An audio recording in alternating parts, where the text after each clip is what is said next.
nandito po ako sa bundok, nandito po ako sa aming bahay. Umuwi po ako ngayon mga kababayan. And okay naman po sila mama dito, pati yung kapatid ko na nagtatrabaho doon sa Pantukan. So okay naman po daw siya. Piniim na po nila, no. So ayan.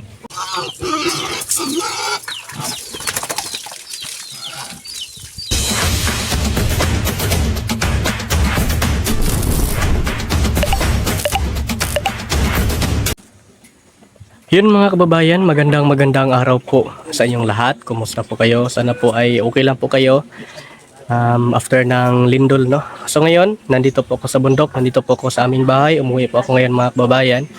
And okay naman po sila mama dito, pati yung kapatid ko na nagtatrabaho doon sa Pantukan. So okay naman po daw siya. Piniim na po nila, no? So ayan. At nandito po ako ngayon dahil may dala po ako na para sa aking alagang baboy. Ito po mga kababayan, bali binili ko po ito sa Shopee para doon gamitin sa yung munting piggery. Bali tatlong battery. Tatlong battery mga kababayan, yung free. And then charger, syempre ito, hose, and then ito para din to sa niya. And syempre ito. Ito yung gagamitin, no, para doon sa baboy. Dahil nga po yung baboyan ko doon mga kababayan ay tatawid ng ilog, so hindi po maabot ng kuryente, no, hindi po abot ng kuryente, kaya napag ko po na bibili ako nito. So lang to, mura lang to, 800 lang to mga kababayan. 800 more or less 800, no, na binili ko sa Shopee. Actually po mga kababayan, matagal na po itong dumating doon sa PB House, pero ngayon ko lang po na dito nadala. Ito po yung kanyang baterya. Ito po ay tinatawag mga kababayan na electric car washer, no. Portable po ito. And chargeable, no. Pwede itong car wash, pwede din to gamitin sa So ang ko talaga nito, kaya bumili ako nito is para sa munting piggery. Dahil nga po ay chargeable, may battery po siya. Ito po. So iwan ko lang kung fully charged ba ito or kailangan pang i-charge. Pero itatry po namin ngayon. Kailangan lang natin ng tubig na nakalagay sa timba or sa batya para matry natin kung gagana ba talaga. Dahil hindi ko pa ito na-try. So malalaman natin ngayon kung ano ba talaga gagana ito yung binili ko, no. Ang laki ng kanyang yung charger mo na yung charger. Yung charger niya. So ito po yung kanyang charger. Try daw be. So inano na po nila yung guide. Yung installation instruction, no. Para yan, madali lang naman yan.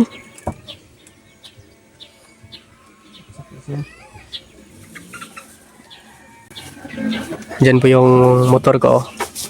At yung kong motor na kulay orange. Talagang kawawa na. Nandyan po yung Raider ko mga kababayan. At ito po ay kay kay Lando po ito. XRM. Diyan po yung Raider ko. Raider 150 carb. At yan po ang KLX 150. Ayan, bumili na din ako ng mangga mga kababayan para po ito kay Sharon Joy. Nagdadalang tao pala. And apple. Yung ng kapatid ko, asawa, lang, bago lang sila namanhikan, bago lang kami namanhikan, no? May apple and mango. So para po ito sa kanya. And bumili din ako ng tinapay mga kababayan. Ayan. So bali dalawa po ito, kinain na po nila yung isa. And then ito, dalawa din ito, no. Actually po po ito, tatlo, apat pala. Nandun po kinatanjing yung dalawa. Kaya apat na lang yung dito. Bali 6 na tinapay yung binili ko. Daw.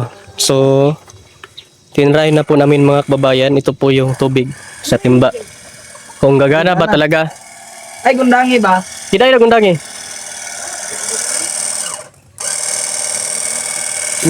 Ano? Daw. Ay gundangi kaya para masup-sup dito sa. Okay. Try. Lubaga pa daw, adjust daw. Ay gundangi pag naglubag na para mahibala. Para mabuilo siya ba? Hinay no?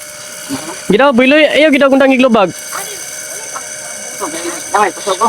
Gidaw builo aja da builo gidaw. Ano na? Bili jud. Ha? Hinay ra eh. Oh, Ipol daw. amar lagi na. Yan. Gumana po mga kababayan. Itatry po natin doon sa babuyan kung maano ba yung baboy. Matanggal ba yung putik nila.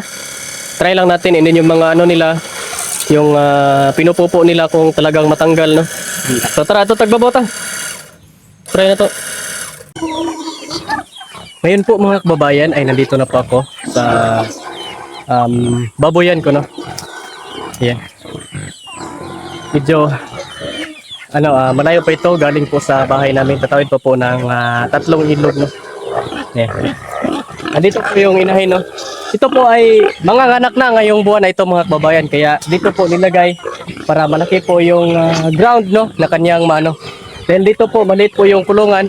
So ito po yung ipapagawa ko next time yung kulungan, no? I-expand ko, palilakihin ko yung kulungan. So ito po yung project ko next time na makikita nyo sa vlog ko mga kababayan. Malaki na po ang kanyang tiyan mga kababayan. Malapit na talaga ang mga anak. Ayan, no? So may trapal naman. Ang kailangan lang nito ay anuhan dito, lagyan ng kanal. So palalagyan ko to ng kanal dito para pag mga anak siya hindi maanuhan ng tubig yung biik, no? Dito kailangan tong kanalan dito. Sabihan ko sa papa. Yan. So anuhin muna natin, Rek. Limpyuhan na to na Andreo gamit ang kini. So kailangan muna namin tong mga kababayan dahil madumi po yung baboy. Tsaka yan, diyan po siya pumupo, no? May anak po niya dyan. At yung isa ko pong baboy, nandito po yung pangalawa kong gawing inahin. Yan, no? Maputik po kaya talagang bumili ako nito para talagang maano yung putik, no, yung dumi. So inano na po ng kapatid ko yung tubig. Galing po dodo. Yan po yung tubig, oh. Muna na yung kwanrek. Ayan po yung tubig, oh. Kailangan natin ng malaking kailangan dakong balde. Sige, ka na lang. Try sana. Sige, try daw. Palihog lang. Yan. Maano po yung tubig, oh. Malakas po yung tubig, no? Hala, watay kadag pagkaog manok. Yan po mga manok dito mga kababayan. Diri, Rick, no? Napan ni tilapia, Rick? So ito po dito mga kababayan, may tilapia po ito. Kanina lang po nang sila dito. Nang sila ng tilapia ng huli. Gitong tahop, Rek. Aw niya na ni, mamaya na to. Pakainin natin to ng tahop mamaya para makita natin yung tilapia mga kababayan. Ngayon yung gagawin namin ito. Inano ng kapatid ko yung yung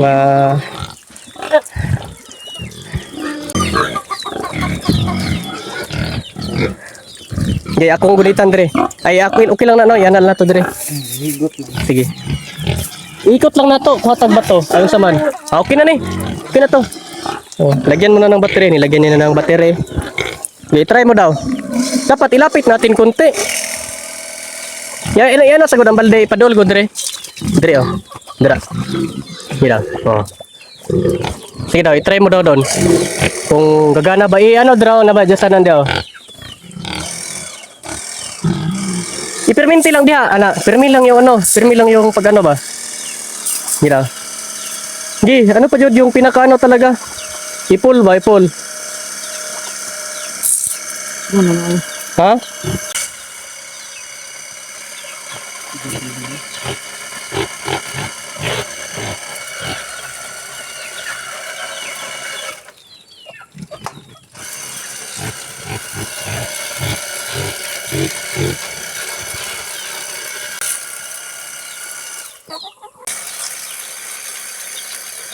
Pwede kami gamitin niya po, no? Ano lang. Para mahalo na siya. Pwede po madala ang pagkatag. Kung puti gano'n, no?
Punduhan, pero tanig tubig diri yung taba.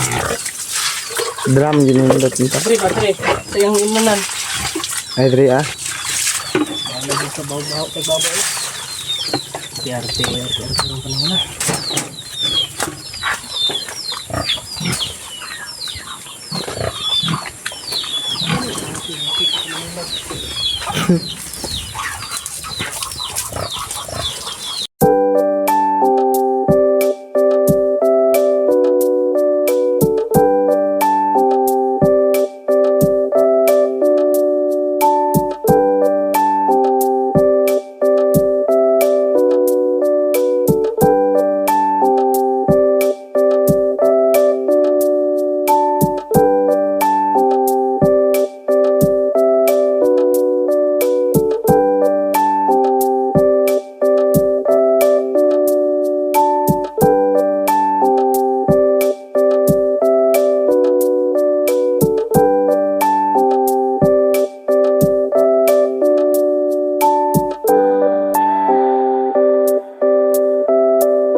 Di ra na tama na.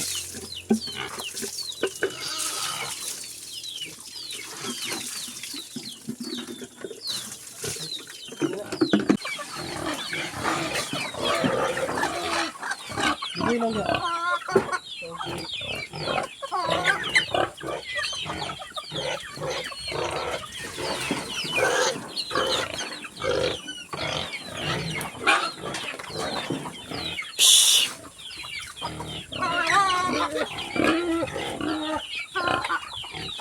Dapat may punduhan ng bandi break tubig daw.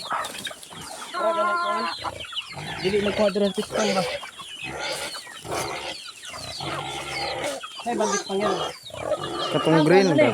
Brewer ano, yellow ano eh? Gihalo naman tayo na.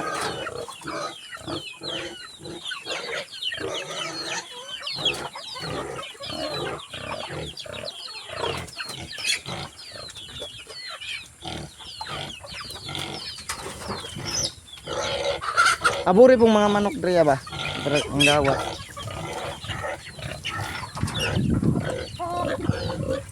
Pagkano ni pataon? Tama na nay. Tawag. Ito na pong isa.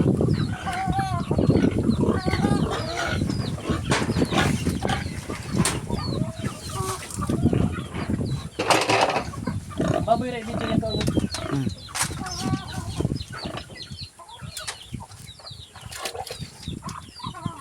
Dito doon, Dre. Gagmay kinagkaon niya oy, tama na tinin na ya. Yang tubig. Hera tong isa. Karon rin ka pagkaon nga bila dire. Oh. Di man punduhan kay kanon magmanok. Ang wala pagkaon. Na naman isa.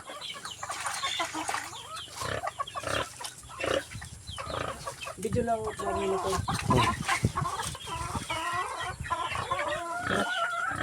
Yapi na ko dito.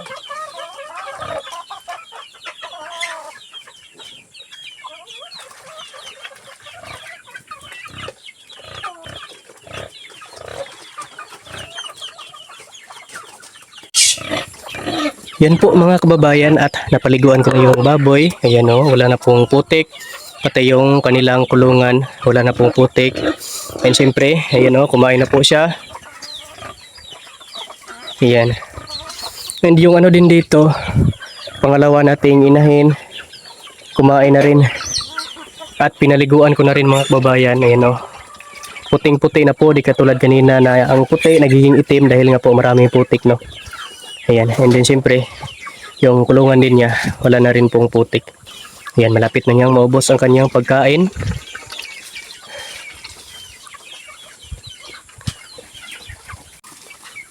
And yung inahin dito nila mama na malapit ng mga anak ay, ayan, pinakain na rin ng kapatid ko. Nagano ba ni pagkaon? Gamay lang.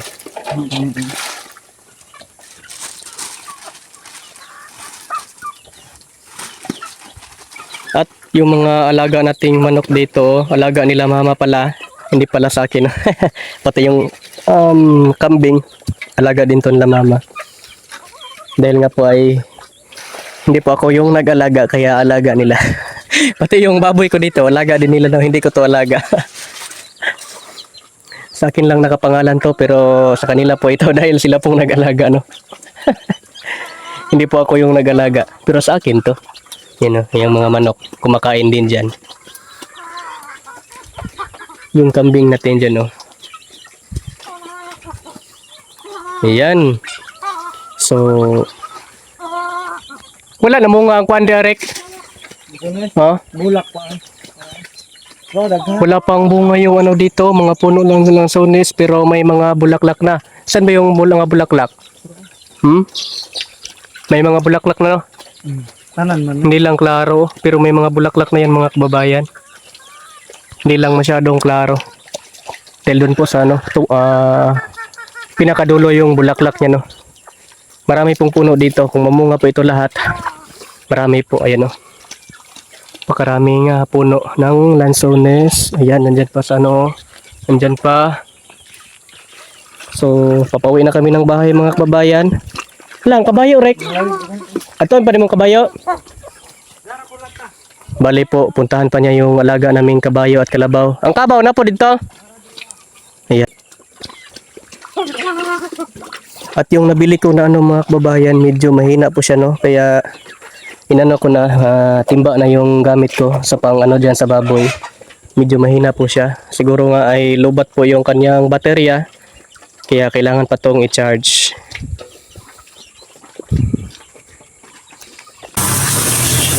Yan mga kababayan, ang dami pong luya ni Ate Anjing, no.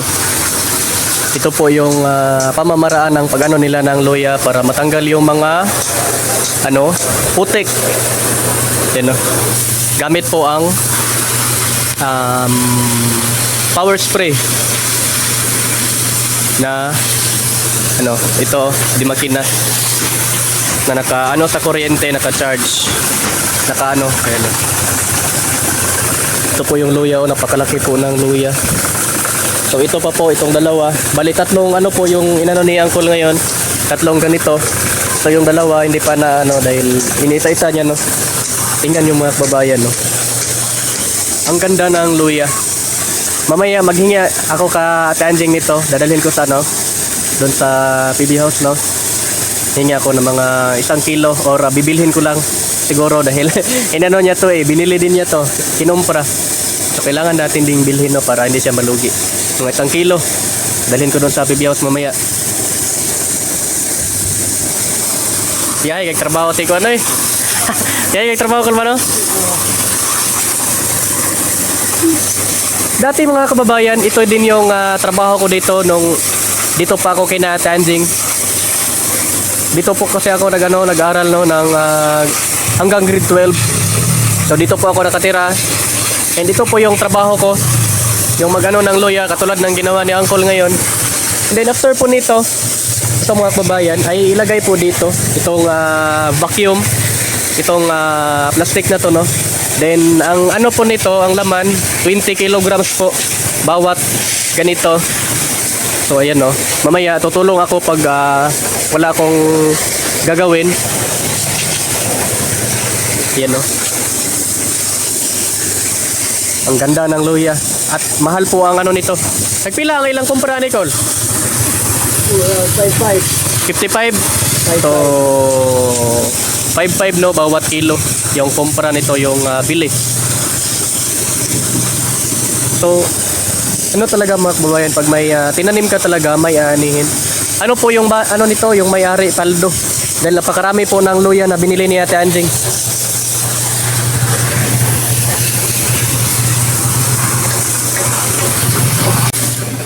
Ito na po mga kababayan, malapit na pong natingala ka. Malapit na pong matapos yung ano no, yung pag-ano ng pagkuha ng mga putik ng luya, ayan no. Kung kanina, kunti pa lang, ngayon marami na. Yan na lang yung natira oh. Pero tingin ko dagdagan pa yan ni Tanjing. Punaan pa na Tanjing te. Punaan pa na Tanjing og kanang huwa diha. Dagdagan, punaan pagtulo. Dagdagan pa daw ng tatlong sako no. So bali anim po na sako yung iano dito. So yan. Kumbaga linisan no, puna ng putik. Ang daming luya. At ang ano nito, ang mahal na nito no kung bilhin mo to sa no palengke. So maganda talaga mga kababayan dito sa no bundok. Di bali nang wala kang ano yung tawag nito. Kumbaga yung technique ba yung diskarte sa buhay kung dito ka sa bundok na buhay no katulad nito si Tanjing. Siya yung buyer ng luya. And then itong luya na to, iyan din niya sa ano Kalinan Public Market, doon niya i-deliver. So pagpunta doon, pag ano doon, pag ano niya, medyo mahal-mahal na to no. Compare dito sa ano, yung pagbili niya nito. Para din ano. Siyempre, kailangan din ng ano ng kita ng kumbaga kung ano yung kinapital mo dito, dapat ano mas pagbenta mo doon sa palengke or sa market, dapat ano may ano ka, may income no. Kumbaga dagdagan mo ng ano ba, konti lang. So konti lang yung ano dito ni Tanjing mga kababayan, konti lang yung may income niya dito no. Para din sa ano, pang-araw-araw na pagkain. Kaya nagano si Tanjing ng luya. Matagal-tagal na po si Tanjing nagano dito mga kababayan, mga ano na. Ano pa ako noon, grade 8, ay grade 9. So 2015. So 10 taon na po no. Ang pag-ano ni Tanjing ng luya. Siya yung kumbaga buyer ng luya. And then i-deliver niya sa ano, Turel, Kalinan. Noong una nag-ano ko sumama ako doon sa Kalinan, Turel, nag-deliver kami yung nag-labor, ako yung nag-labor para din makatulong no. So yan. Malapit na si Ate magano